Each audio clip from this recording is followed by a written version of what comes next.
Hey guys, it's Nicholas here from upgradeToLife.com and welcome to this video called Why the Grass Isn't Greener on the Other Side, but actually where you water it.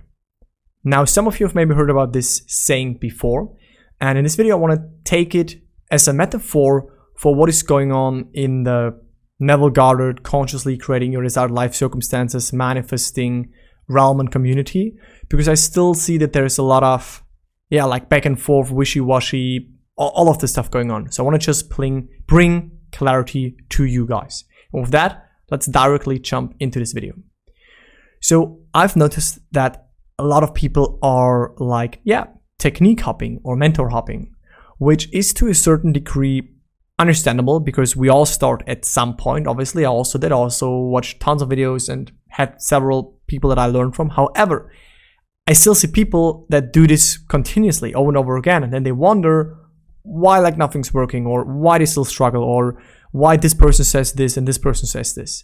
I mean, first of all, you have to realize that there are many techniques. However, as you know, I'm teaching this on my channel because that's the truth. The techniques are not the cause. Techniques are awesome ways to help you move into your desired state, to occupy your desired internal identity, to help you shift your self-concept and therefore manifest your goals. But it's not the technique, but because many people are so obsessed with all of that, they jump and then they try this technique because this person said, yeah, this technique got me results. And then they think this is the holy grail technique. And then they try affirmations, and then they try this, and then they try the next way, and then they try this method without realizing that this is insanity, this is madness. So this is something that I've observed, and also the mentor hopping kind of thing, right? People start with a mentor, then they realize, I want to see what this person has to say. Then they go to them, then they learn a little bit from them. Then they go to the next person, they see, okay, I want to know what this person can teach me. And they're nitpicking from each one a little bit, but they're not sticking with something.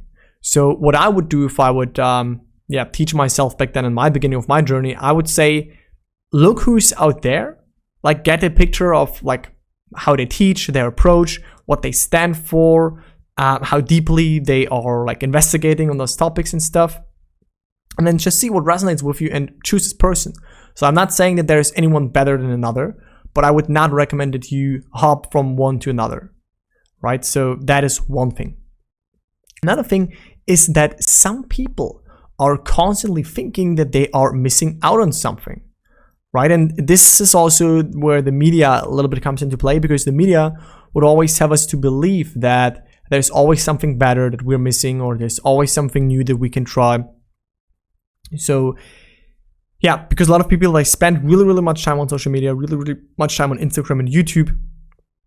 They see all of the different posts and those different stories and those different methods and all of that, and they think that, oh yeah, if I don't also follow those 10 accounts and do this and that, I won't get results, without realizing that they are already in this black hole of over-consuming. And again, I say that it is really important to acquire the right knowledge. So definitely we have to look around and learn more, but there needs to be a point in time where this should also like slow down again, and we should be like follow maybe one or two people that resonate.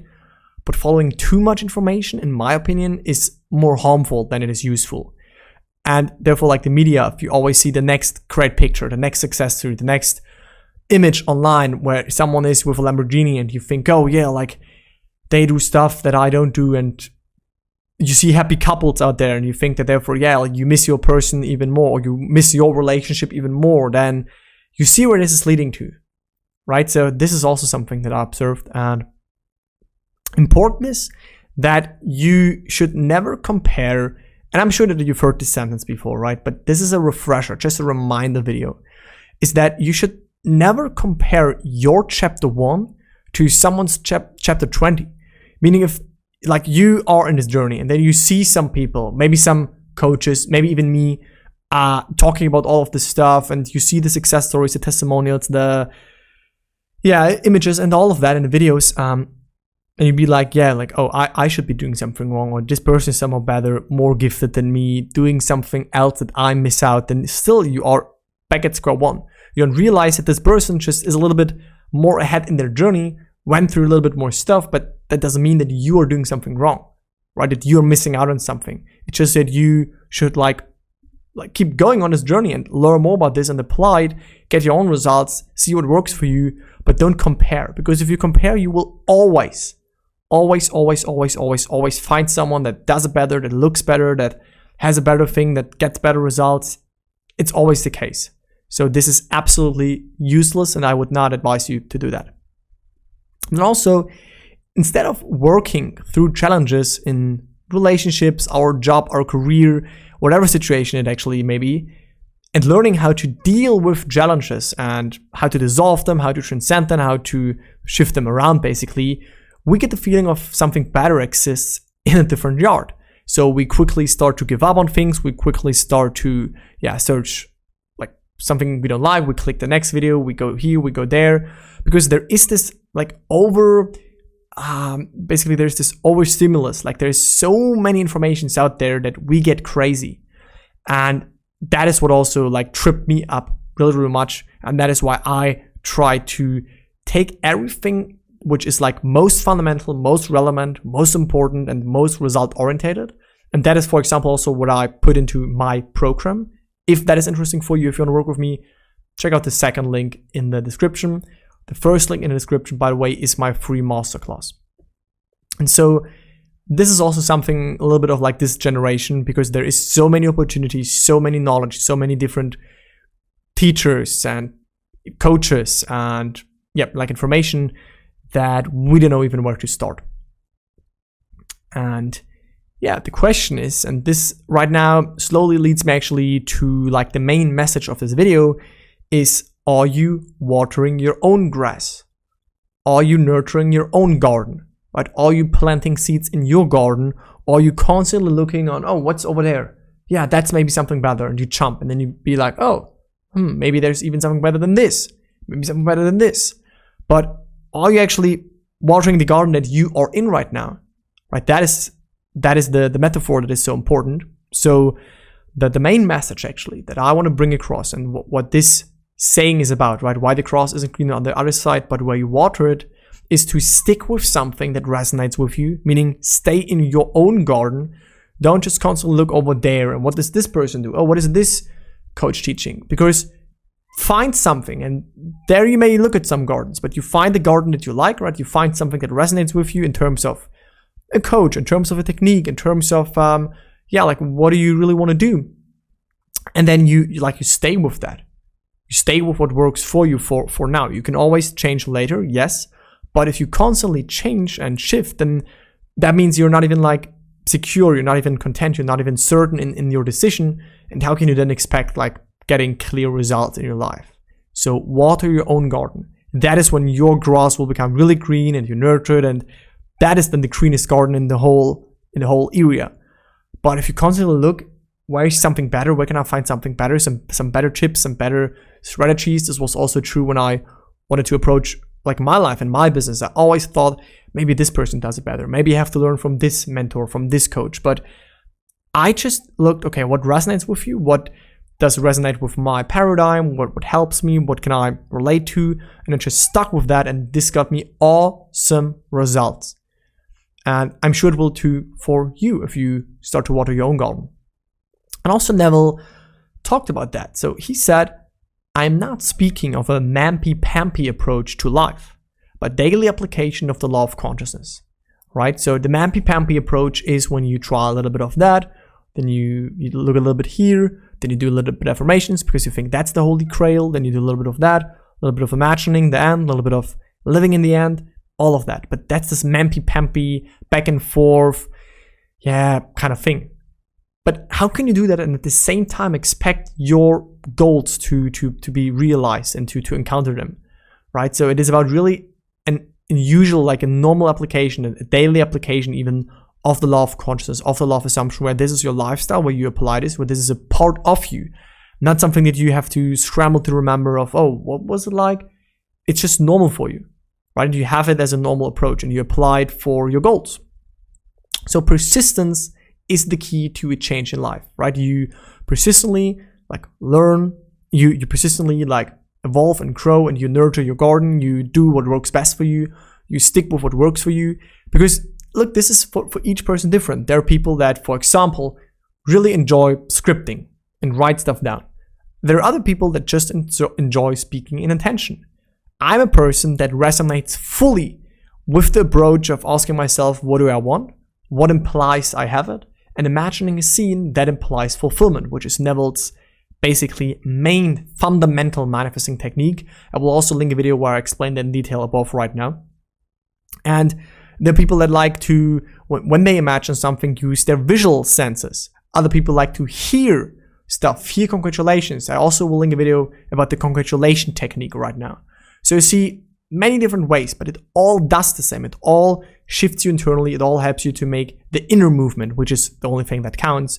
Where you stand within, that's where you will stand without too. And therefore we have to basically persist into doing what is working for us. And this is not any hard work, right? Many people out there get this like drilled in their head that just persist and affirm, consistently affirm. I have even people that tell me, yeah, there's this one person that told me I should do 2,000 affirmations a day and that is the only way my goal will show up. And I'm like, come on, man, like, is that really what you believe? Like, really question also yourself, like, from which people you learn. Don't just blindly jump here, jump there, because there are a lot of views, there are a lot of likes, there are a lot of all of that. Look at what is good quality information. And I mean, that's really just it. I know this may sound like I talk bad about people, but I don't. But it's just that you really have to be aware what resonates with you, what works for you, and pick that. But don't let yourself get fooled from bullshit stuff. And yeah, beware yourself of some traps that are out there. Because it is not about repeating affirmations persistently, working hard. That is not what it's about. It is more about focusing on the internal state, which, yeah, you can use through affirmations, but it is way easier and you can do this with fun, with ease, with enjoyment, if you know those deeper fundamentals and principles, right? But those are just my thoughts. And then the last quote is basically, if your desire is not fulfilled today, tomorrow, next week, or next month, persist, for persistency will pay off. All of your prayers will be answered if you will not give up. And if you want to learn how to pray correctly, meaning how to basically move from one state, from your current state into your desired state, then you can also check out how to pray correctly. I will link this video above right now.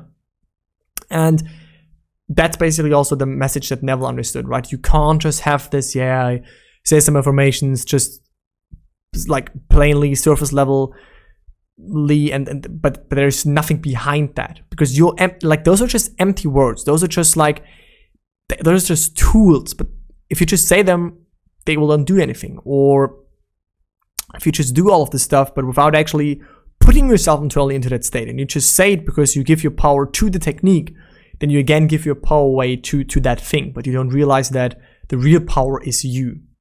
And this is the message that I wanted to bring across with this video, right? There is so many stuff out there, and I know I also put a lot of stuff out on my channel. However, the cross is not greener on the other side, right? It does not mean that you cannot also learn from other people out there, right? Choose something that resonates with you, look around and see where do you get results, where do other people get results, what is basically what feels closest to the truth. Because oftentimes we also deep down know, maybe I watch it because it has a lot of views or it looks nice, but you should feel what feels closest to the truth to you, and then most of like stay with that. And that can be anyone, that can be any sort of information. For me, it was Neville's core teachings, the fundamental principles of life, of consciousness, of imagination, and all of that. And that is what got me my results. That is what gets my students results. But you have to find out on your own, and then you just water your own garden and you stay persistent in that and you work with that, right? Instead of constantly jumping from this technique to that technique to this shiny object over there. And then, oh, like I should maybe try this. That's just madness. And I want to be wary of that. I want to help you that you don't end up in this cycle. That's it for this video. I hope that this message was helpful to you and you can use this as a reminder to, not fall for all of those traps. And I will speak to you in the next video. Bye, guys.